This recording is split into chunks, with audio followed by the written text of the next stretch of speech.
बिस्मिल्लाहिर्रहमानिर्रहीम।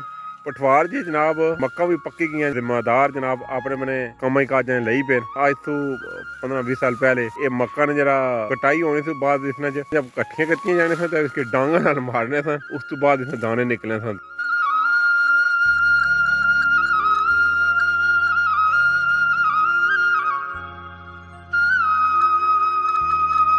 आज तो मशीनरी ने दौर हो गया तो हर बंदा कोशिश करना मशीन आनी है जरा उस वक्त 2 दिन का कम होना सी अगले 10 मिनटा दाना लादा तुक्के लादा है। देखो जनाब मक्का तकरीबन इतना कंप्लीट ही सारे जिम्मेदार भाई लगे और साड़ियाँ मावा भैन भी लगी जनाब। मक्का ना पैदावार तो इस वक्त कम हो गया और लोगों जिम्मेदारा भी तकरीबन छोड़ दिता मक्का रानियाँ क्योंकि थोड़ा मुश्किल अमर होना उसने बावजूद फिर भी कुछ लोग सारे भैन भाई हैं जिम्मेदार हैं जेडे मक्का ना सिस्टम करने पे।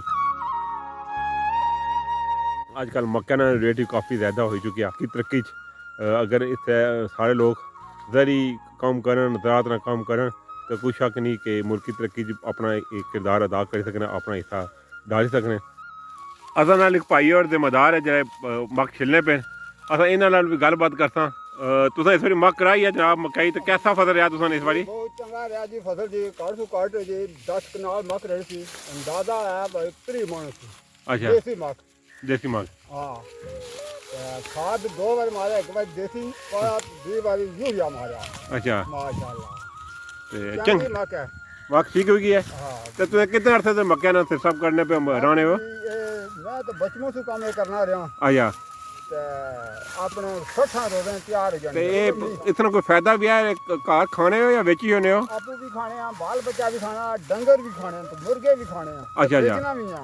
अच्छा बेचे भी होने हो बेची भी खाने हैं तो लोग क्या आख सके मक्क शक रहा करना लोग रहा करें।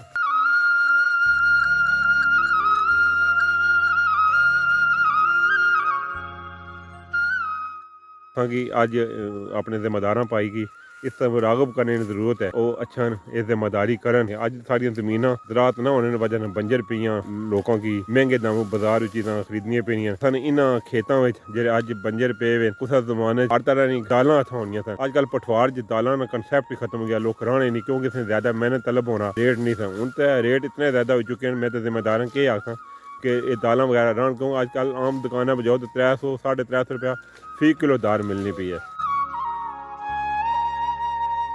नाल ही असां पिंडी पोस्ट ने तकने वाले को इजाज़त क्यों अल्लाह सोने वाला है जज़ाकल्लाह।